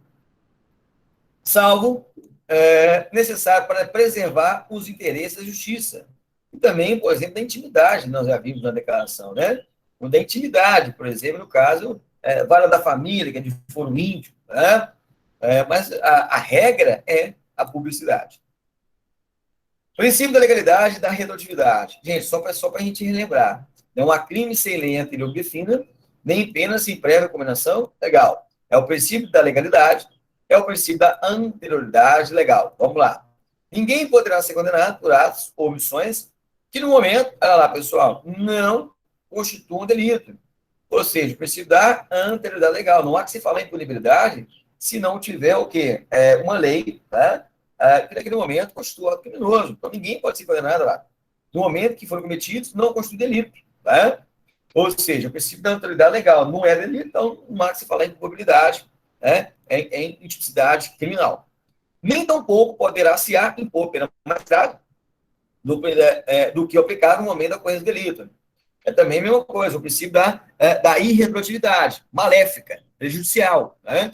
Não, se o cara cometer um homicídio que é de 6 a 20, homicídio simples, de 121 do Código Penal, vem uma lei amanhã, fala que o homicídio simples, em vez de ser 6 a 20, vai ser de 15 a 30, por exemplo, ou seja, houve uma majoração. Isso vai retroagir, ter o efeito ex nunc? Não. Né? Nós chamamos de efeito ex nunc, daqui para frente. No caráter maléfico, é o efeito ex nunc, daqui para frente. No entanto, se tiver um caráter benéfico, né, um caráter retroativo para beneficiar, aí sim pode retroagir, né? O efeito ex nunc, né? Nunc testa, só lembrar, né? Ele joga para trás. Então, o efeito ex nunc retroage no caráter benéfico. O efeito ex nunc, só lembrar de nuca, né? Nuca, nunca empurra para frente. O efeito ex nunc para frente, só as questões daqui para frente. Então, não se põe pena mais grave, ou seja, a majoração daquilo que já aconteceu. No entanto, se tiver o caráter benéfico, aí sim tem o princípio da retroatividade benéfica. É o caráter da exceção que entra no caso de benéfico. Bacana? Professor, direito à indenização. Tem direito? Tem. Quando? Quando houver erro judiciário. Olha aí, ó. Erro judiciário. E no Brasil, nós temos também a previsão no artigo 5º, vamos colocar aqui, ó, no caso de erro judiciário, e se ficar mais tempo da pena aplicada. Olha aí, ó. Nós temos aí um inciso 74, 75, né? Olha lá, vamos colocar aqui, ó, vamos colocar. É prevista a nossa Constituição, né? É prevista a nossa Constituição. Olha aí, ó. Vamos dar esse destaque aí, ó. Questão de prova, hein? Olha lá. Artigo 5º, inciso 75, vejamos, né? Vamos colocar. Antes de mais na prova. Olha lá. Onde está previsto isso, professor? Na nossa Constituição de 88. Tá joia? Então vamos lá, vamos estabelecer. Fala aqui, vai ter indenização, conforme a lei, no caso que haver sido condenado, ela em sentença transitar julgado por erro. Então o Estado, o poder público, se errou, ele vai ter que arcar com as consequências por erro judiciário. Aí a nossa Constituição estabelece que lá, o Estado, deixa eu dar um destaque aqui, ó, de prova. O Estado indenizará o condenado, além do erro, né, judiciário, que está previsto na Convenção Americana, olha lá, assim como o que ficar preso por além do tempo fixado na sentença. Acontece, professor? Acontece. Às vezes ali não tem a quantidade de juiz da vara de execuções, não tem a quantidade de defensor público para aquele tanto de preso, e às vezes o preso ele fica encarcerado por tempo além daquele que foi fixado na sentença. Então, ali no caso em tela, houve uma falha do Estado, houve uma falha do poder público. E aí ele, poder público, tem que arcar com essas consequências. Tá joia? Então, ele tem que arcar com essas consequências.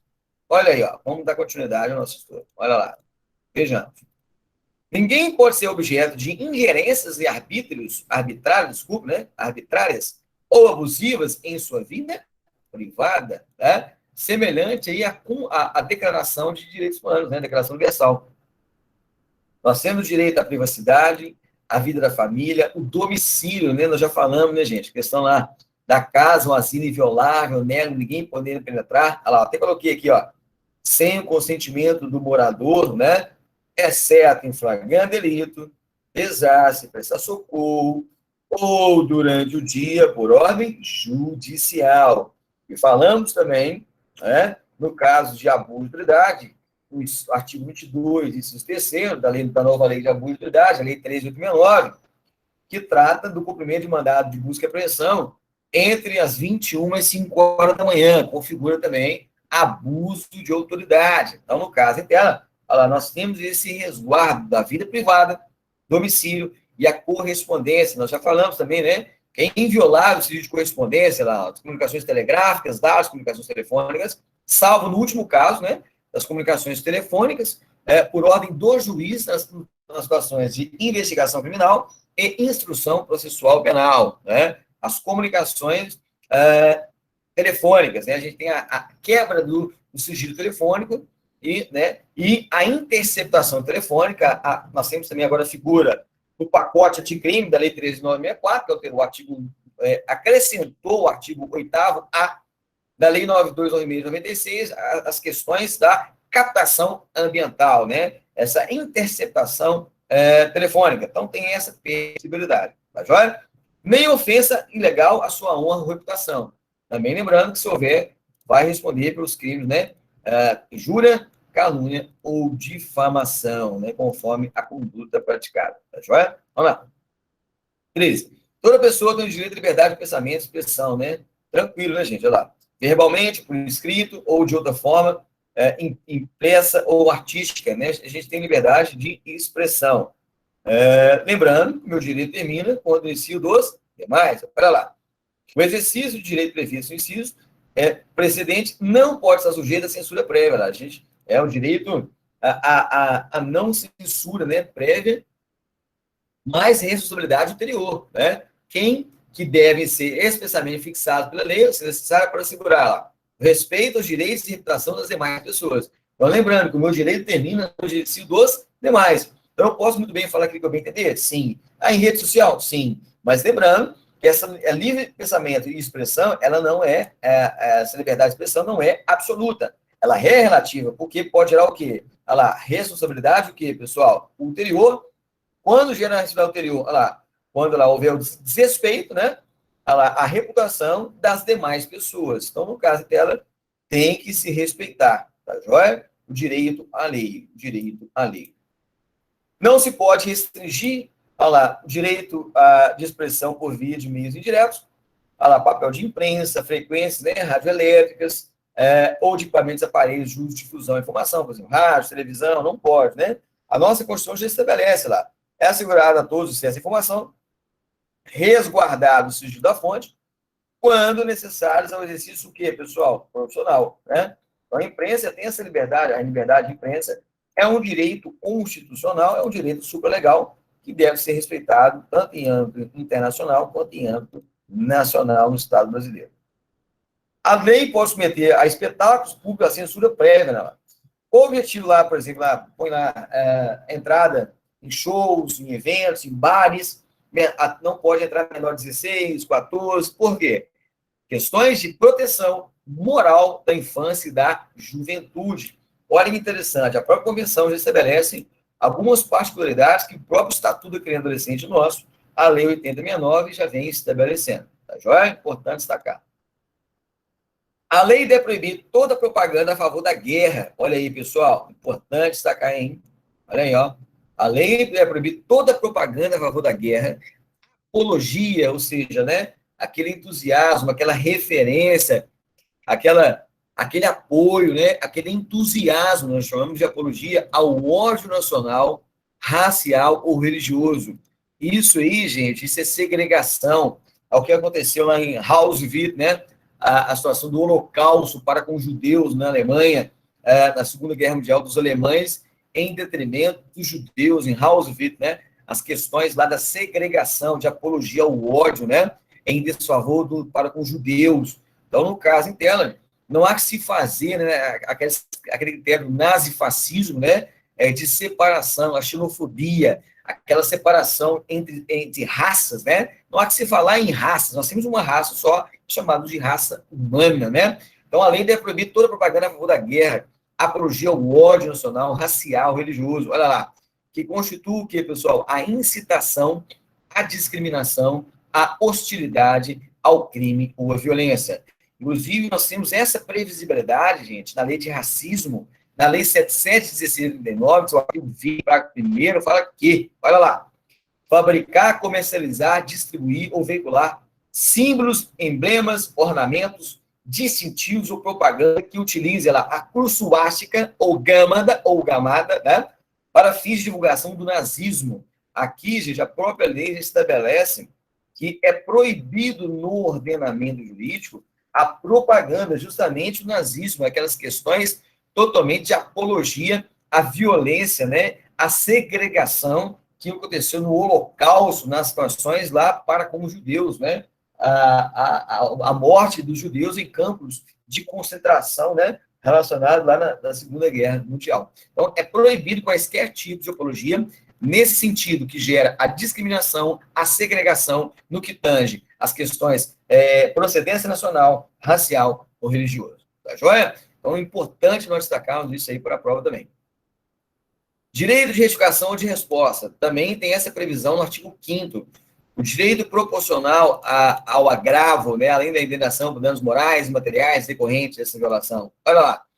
Toda pessoa atingida por informações inexatas ou ofensivas, né, tem o direito a fazer a retratação lá, pelo mesmo órgão de difusão, sua retificação, ou seja, correção ou resposta, das condições que a lei estabelecer. Está previsto no artigo 5º da Constituição. Olha lá. É assegurado o direito de resposta proporcional ao agravo, além da indenização por dano material, moral ou à imagem. Então, é o direito de resposta, o direito de retratação. Coloca uma foto lá de um jogador, por exemplo, na capa da revista e começa a difamá-lo, né, a sua imagem e tal. Ele tem o direito, né, de imagem proporcional, o direito de retratação ao ofensivo, a sua imagem, proporcional, ou seja, tem que ser na mesma capa, da mesma revista, da mesmo jornal, daquela circulação, daquele informativo, além da indenização do dano material moral decorrente dessa violação. Olha lá, está dizendo aqui o item segundo, olha lá, nenhum caso de retificação, olha lá, ou resposta vai eximir, né, da responsabilidade o quê? A responsabilidade que houver incorrido. Somente a responsabilidade civil de danos morais, materiais, decorrente do que, pessoal? Desta violação. Tá joia? Então é importante nós destacarmos isso aí para a sua prova. Vamos lá, vamos caminhando. Pessoal, direito à reunião. Não precisa nem falar, né? Isso aqui é muito importante para a prova. O direito à reunião pacífica e sem armas. Professor, eu já vi isso na Constituição. Tem na Constituição? Tem. Artigo 5º, inciso 16 da nossa Constituição, que estabelece: todos podem reunir-se pacificamente, sem armas, em locais abertos ao público. Não precisa de autorização, ou seja, independente de autorização, desde que não frustre outra reunião convocada no mesmo local, e somente meio exigido aviso prévio à autoridade competente. Então, gente, nós temos no Estado Democrático, República Brasileira, o direito à reunião.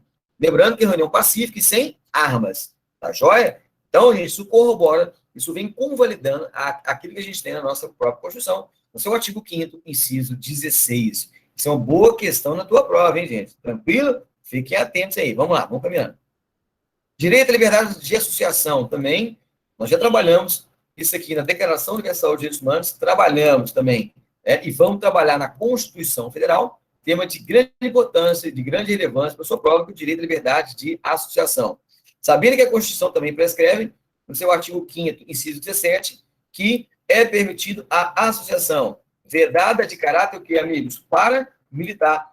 Professor, o que é a atividade paramilitar? São aqueles grupos, né, aquelas organizações criminosas, ou associação criminosa, ou milícia privada, que usam de técnicas e táticas de intervenção, mas não a favor do Estado, contra o Estado democrático republicano de direito. Então, associações são previstas e são legais. Olha lá, todas as pessoas têm o direito, né, lá, de associar-se livremente, lá, para fins ideológicos, políticos, religiosos, econômicos, culturais, esportivos ou qualquer outra natureza. O que não pode, gente, é para fins ilícitos. Se eu tenho a reunião de 4 ou mais agentes ali, eu tenho a figura da organização criminosa. Eu tenho uma situação de prática reiterada de crimes hediondos, eu tenho uma organização criminosa. Se eu tenho ali 2 ou mais reunindo uma associação ali, 2 ou mais para a prática de crime de tráfico, eu tenho o artigo 35 da lei 11.343 de 2006, de tóxicos, de entorpecentes, eu tenho uma associação para o tráfico. Se eu tenho ali informação de 3 ou mais para a prática de crime previsto no Código Penal, por exemplo, eu tenho uma associação criminosa, artigo 288 do CPP, do Código Penal.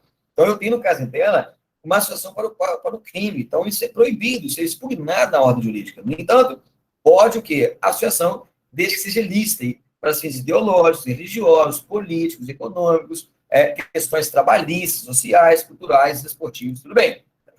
Só não pode de maneira ilícita. Gente, um ponto importante que eu quero destacar é este aqui, ó. É este aqui, ó. Eu quero que vocês fiquem atentos, tá joia? É um ponto importante que eu quero destacar, que eu vou destacar, que eu quero uma atenção especial nisso aqui. Tá joia? Eu vou até aumentar a letra aqui, ó. Eu quero uma atenção especial nisso aqui. Boa questão na tua prova. Olha lá. O disposto desse artigo não impede a imposição de restrições legais e mesmo a privação do exercício de direito de associação. Olha lá. Pode, inclusive, ser privado do direito à associação a membros das Forças Armadas e da Polícia. Olha que interessante. A Convenção Americana fala que os estados, né, os países, no caso dela, eles podem restringir o exercício de associar-se. Né? O direito à associação. 2 ou mais pessoas se reúnem com as questões políticas, questões ideológicas, questões trabalhistas, sociais. Né? A Convenção fala que o país pode restringir. E o Brasil, professor? Como que é adotado no Brasil? O Brasil tem o direito às Forças Armadas e à polícia exercerem o direito de associação? Tem. Nós, tanto as Forças Armadas, Marinha, Exército e Aeronáutica, quanto nós, Forças Auxiliares e Reserva do Exército, Polícia Militar e Corpos de Bombeiro Militar, podemos nos associar. O Brasil adotou a permissibilidade associativa. No Brasil, é permissível, então, as Forças Armadas e as polícias de associarem. Bacana? Então, é importante destacar que o país, por exemplo, vou dar um exemplo, a Venezuela, ela restringiu o exercício de associação das Forças Armadas e da polícia. Pode, porque está previsto na convenção. O país que quiser pode restringir o direito de associação aos membros das Forças Armadas e da polícia. O Brasil não restringiu. O Brasil autorizou a associação, desde que seja para fins lícitos, sociais, as questões ideológicas. Pode, tá? Então, lembrando que, conforme a convenção, pode restringir. No Brasil, não restringiu. O Brasil está ao contrário, não restringiu. O Brasil garantiu as associações aos militares e à polícia. Lembrando que aos militares é proibido a greve. Lembrando que aos militares, quando eu falo os militares, são todos, Forças Armadas, bombeiros e polícias do Brasil, dos estados e do federal. São proibidos a greve, são proibidos a sindicalização e é permitido a associação. Tá joia? Importante nós destacarmos aí. Direito à nacionalidade, semelhante que nós vimos lá na Declaração Universal de Direitos Humanos, Declaração Universal de Direitos Humanos de 1948. Professor, eu tenho direito à nacionalidade? Sim. O Estado pode privar a pessoa de sua nacionalidade? Pode, mas não de maneira arbitrária. Cuidado, gente, se tirar isso aqui na prova, está errada a questão. Então, o Estado não pode privar a pessoa de maneira arbitrária. Mas pode privar uma pessoa da sua nacionalidade? Pode. Todo mundo tem direito à nacionalidade. Olha lá, cujo território tenha nascido, se não tiver direito a outro, né? No caso, aí, jus soli, jus sanguíneo, está no artigo 12, né? Em outro momento, vamos trabalhar isso aí. Agora, O Estado não pode privar a pessoa da sua liberdade, da sua nacionalidade, o quê, pessoal? Arbitrariamente, tá joia? Arbitrário significa o quê? Ilegal. Então, ninguém se deve privá-la arbitrariamente de sua nacionalidade, nem o direito de mudá-la, tá joia? Vamos lá. Mesma coisa, questão da propriedade privada. Lá na declaração nós falamos que o Estado não pode privar uma pessoa da sua propriedade. Mas tem exceção, professor? Sim, no caso de for interesse o quê? Público, né? For interesse público, o Estado pode privar a pessoa da sua propriedade. Não pode privar de maneira o quê? Abusiva, arbitrária. Olha lá. Nenhuma pessoa pode ser privada de seus bens. Olha lá. Qual que é a exceção aqui, pessoal? Olha lá. Cuidado aqui no caso em tela, olha lá. Eles não colocaram a palavrinha arbitrária, não. Olha lá. Colocaram como exceção. Olha lá. Colocaram aqui como exceção. Nenhuma pessoa pode ser privada de seus bens. Olha lá. Salvo mediante pagamento de indenização justa por motivo de utilidade pública, interesse social. Nós já falamos, né? Aquela casinha daquela senhora, está na porta do metrô lá, onde vai passar o metrô, pode desapropriá-la? Vai desapropriá-la. E ela vai receber o quê? Indenização prévia em dinheiro. Indenização prévia em dinheiro. Está lá na Constituição, lá. Artigo 5º, o inciso 24, lá. A lei estabelecerá procedimento para desapropriação para necessidade de utilidade pública e interesse social, mediante justa e prévia indenização em dinheiro. Então, aquela senhorinha, ela vai perder aquela casa? Vai. Não tem como ela não perder. Ela vai perder aquela residência. Tá joia? Ela vai perder aquela residência. Porque, na verdade, aquilo ali vai atingir o quê? A finalidade coletiva. Vai atingir a finalidade coletiva. A desapropriação é prévia em dinheiro. Prévia em dinheiro. Agora, no caso de iminente perigo público, no caso, pode ter indenização? Pode, mas vai ser ulterior se houver dano lá. Em iminente perigo público, é assegurado ao proprietário a indenização ulterior se houver dano. Professor, me dá um exemplo que eu vou utilizar aí o Estado, a propriedade particular. Estou numa perseguição policial, eu utilizo o carro de terceiro, e esse terceiro, o agente da lei usa o carro, né, faz uma perseguição, bate o carro. Quem vai pagar? O Estado. O Estado vai pagar, no caso em tela, mas se eu sou só quando houver dano. Só quando houver dano. Tá joia? Lembrando aqui que tem ação de regressiva, né? Artigo 33º, parágrafo C da Constituição. Se o agente agiu com dolo ou culpa, né, o agente da lei, ele vai responder financeiramente de maneira regressiva. Tá joia? Mas é importante destacarmos isso para a prova. Direito de circulação e residência, nós já falamos, né? Importante destacar isso aqui na declaração de 48. O Brasil vai conceder asilo? Vai. Mas só questões políticas e ideológicas. Professor, ele está sendo perseguido por prática de crime comum. O Brasil vai conceder asilo? É claro que não. Olha lá. Toda pessoa tem o direito de buscar receber asilo em território que estrangeiro.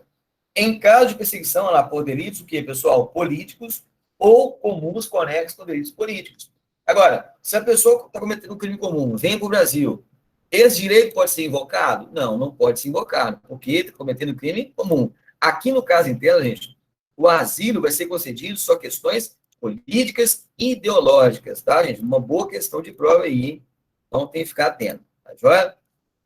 Olha lá, ó. Em nenhum caso estrangeiro pode ser expulso ou entregue de outro país, onde seu direito à vida e liberdade está em risco, né? Ou seja, nenhum país pode expulsar aquela pessoa se no país dele, onde a sua nacionalidade, estiver em conflito, naquela situação agora da Síria lá, né?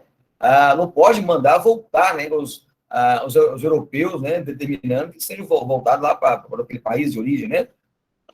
Ou seja, a eles têm que ser resguardados os seus direitos e garantias fundamentais.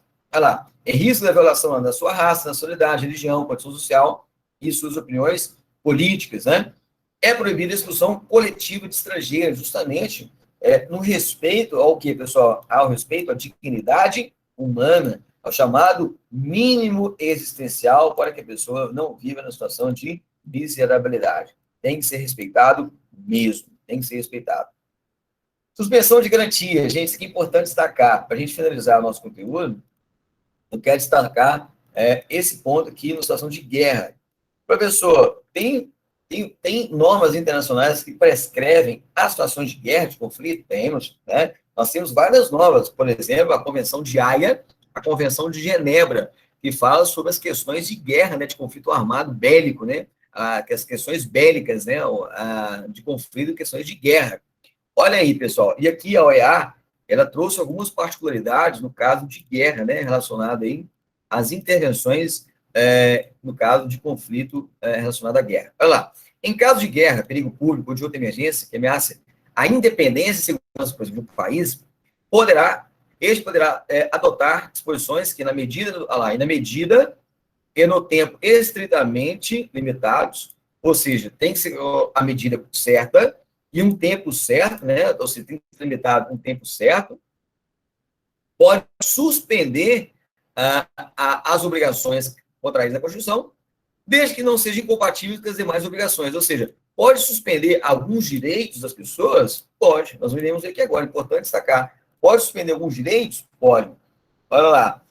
E não encerra lá discriminação alguma fundada em motivo de raça, cor, sexo, idioma, religião ou procedência nacional. Então, no caso em tela, gente, deixa eu dar uma pausa aqui.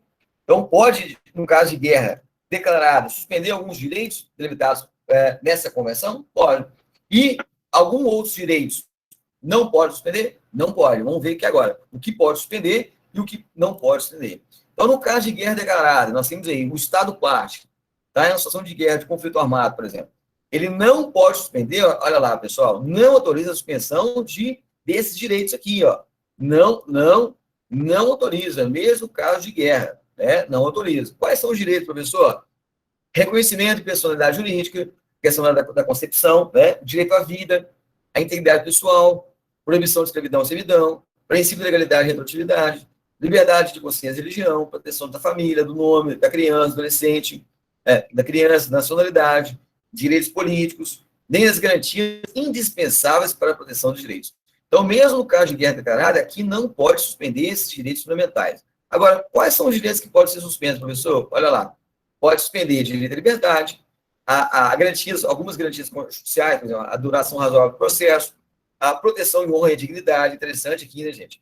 Liberdade de pensamento e expressão, retificação de resposta, o direito à reunião, né? A reunião pacífica sem armas, a propriedade privada, o Estado pode apropriar da sua propriedade, direito de circulação e residência. O direito de circulação pode determinar lá um certo horário, você se recolha à sua residência, por exemplo, 10 horas da noite, já está todo mundo recolhido em suas casas.